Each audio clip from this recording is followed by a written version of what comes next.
Pada usia 5 tahun ayahnya meninggal. Pada usia 16 tahun ia berhenti sekolah. Pada usia 17 tahun dia kehilangan pekerjaan. Di antara usia 18 sampai ke 22 tahun ia menjadi kondektur kereta api dan gagal. Setelah itu ia mencoba bergabung dengan tentara dan ternyata gagal juga.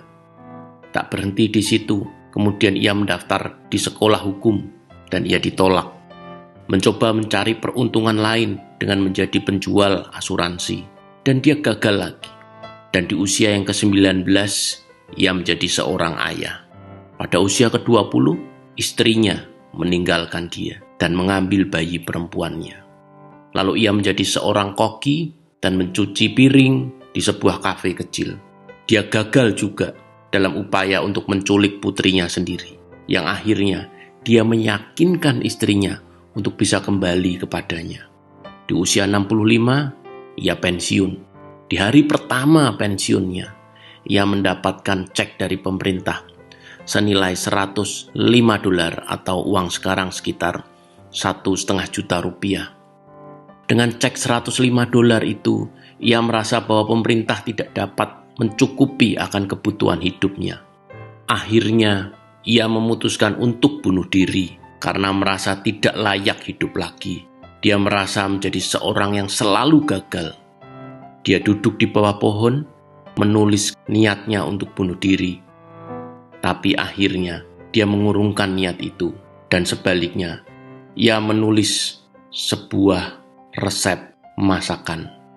Di sisa usianya, yang sudah senja, ia masih punya kesempatan dan keahlian, yaitu memasak. Singkat cerita, ia meminjam $87 kepada temannya untuk membuat ayam goreng.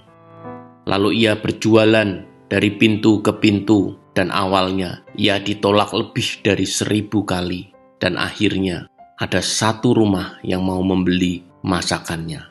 Ingat, di usia 65 ia sudah menyiapkan niat untuk bunuh diri. Tetapi di usia 88 tahun, Kolonel Sanders menjadi pendiri KFC. Ia menjadi bilioner dari usaha KFC-nya.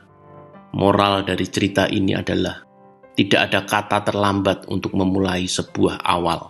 Yang paling penting dari semua itu adalah tentang mindset. Seberat apapun masalahnya, jangan pernah